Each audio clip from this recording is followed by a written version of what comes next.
Tyrese exclusive. Transformers are like a childhood fantasy of mine. I used to watch Transformers when I was a kid. Yeah. And, you know, so to grow up and end up being a part of that franchise is like beyond incredible for me. It's like I could have never dreamt that, ever. You know what? I smiled when I saw that you had done Blue's Clues. I was like, oh my God, Tyrese was on Blue's Clues. I don't know why that made me so happy. I have not seen that episode yet. You haven't? Did you, when you did Blue's Clues, or did you do that because of your daughter, Shayla? Did you, was that? I didn't even have a daughter at the time. Really? They said that, you know, when the people at Blue's Clues called, they loved my music and loved what I was doing at the time. Yeah. And it was like, we have never had a guest on Blue's Clues.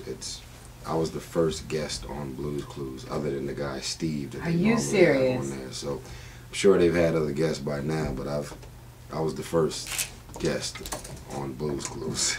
Wow. I was so excited for you. I was like, Blue's Clues. Oh my God.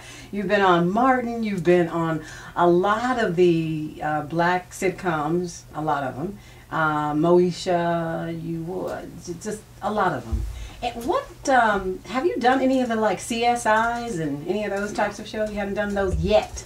No, not yet. Not yet. Because I'm sure they're coming. I mean, you know, at some point. I get a lot of phone calls, and we make a lot of phone calls to create opportunities. Yeah.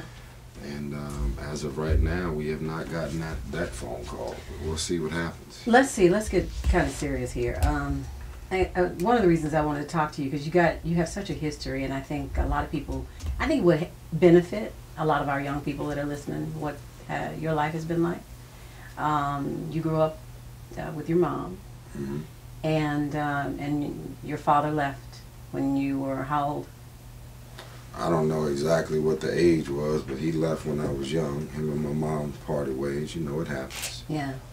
And then your mom met another man, and this man was pretty instrumental in your life. And this is in your book, for those that want to know. The book is called How to Get Out of Your Own Way. Yep. And you talk about how you were very revealing about your life. Was it tough to share? No.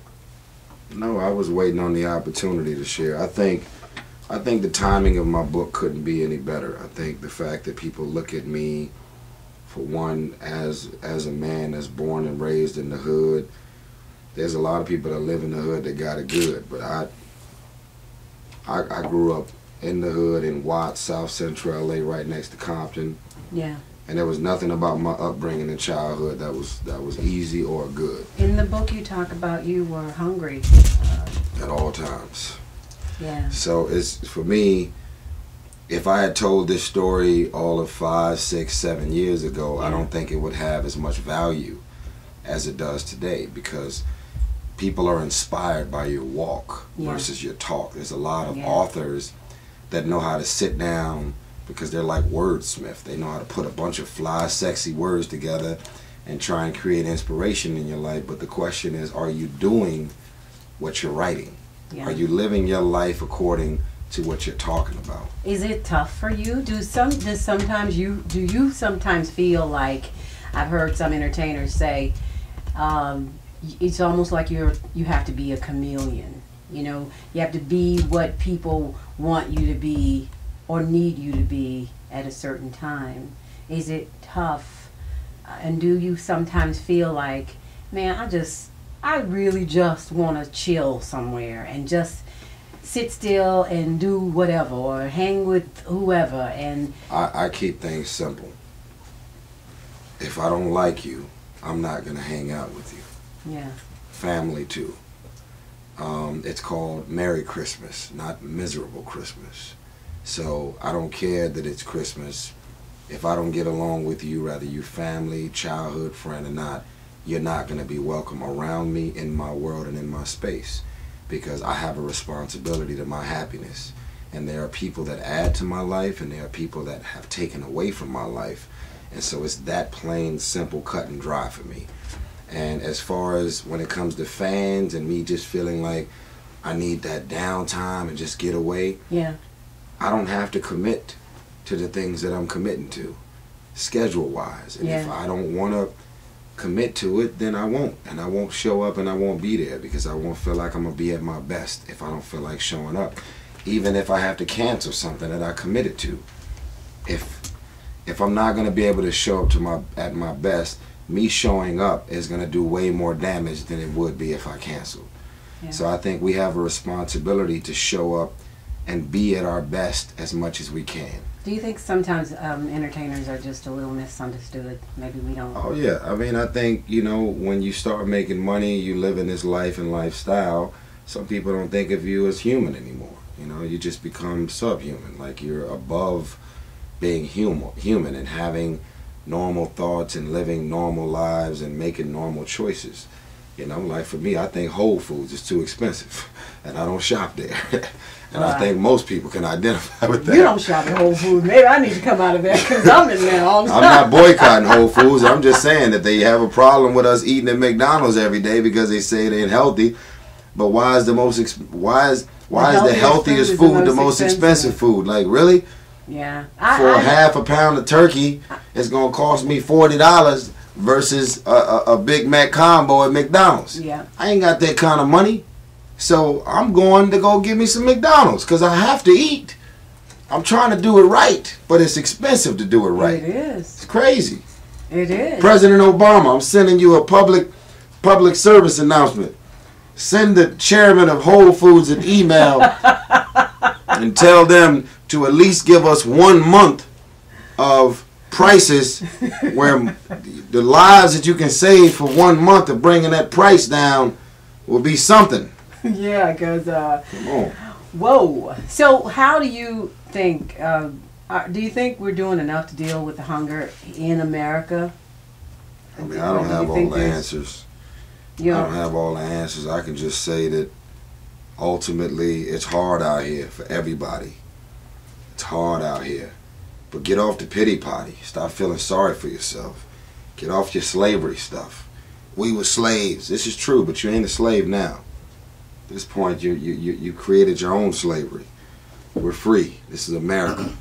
The only place where you can go from being a person that's a teacher to being a multi-millionaire, like the woman who invented that, what's the name of that medicine that you take? Talking about, I got some airborne. Airborne. So this is a elementary teacher. Yeah. Who created airborne. Now she's a multi-millionaire. Only in America can you do that. Yeah. And so I think the problem with most of us right now is we're dreaming within our finances. I can't afford to dream that big. Why not? You keep dreaming that big, at some point your life and your career is going to catch up to those big thoughts. So many of us are limiting, creating our own limits. Why do you work at the station? Why are you a worker bee? You know, employees hanging with employees is only going to further your career as an employee. Well, some people may say, Tyrese, you know, that's easy for you to say because you got money now. No, that's not true. I never had money. I never had money, ever. Ever. But to make money is one thing, but to keep it and to maintain, you can get a house, but can you keep the house? Yeah. It's the hustle. Nobody gave me nothing. I never had P. Diddy in a video where I'm riding his coattail. I had to grassroots grind this thing out from the beginning. So that's why people respect me and my hustle on a whole nother level. The hustle doesn't stop. And most of the people that I know that have the most money are not famous. Yeah. Y'all think we got money because we on TV. Yeah.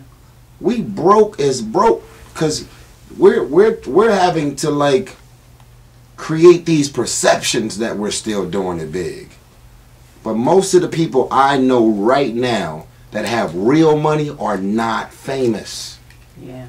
And most of them, when you see them, they ain't blinging and they ain't driving that's the real best, money. And they that's are the real money. Living an average, ordinary That's right. life. They ain't got TMZ following them home, paparazzi. They able to live a real life without all of the madness that comes with it. So being famous to me ain't all that it's cranked up to be now that I'm on the other side of it. It's like I wanna keep doing business deals and transactions to create that type of financial stability where if they stop calling my name next week, I don't care. I'm all right. I'm still able to feed my daughter. Tyrese, y'all, wise words from a young man, 33 years old, hanging around with us. I want y'all to know that I'm not caught up in this fame and hoopla, man. Everything that I'm talking about right now, you just have to decide who you want to be, what you want to be, and what it's going to be. The book is called How to Get Out of Your Own Way. And the album is Open Invitation Reloaded. Tyrese, thank you so much for joining us for The Pulse. We keep our fingertips on the pulse of our community. Tyrese joining us today. Thank you so much.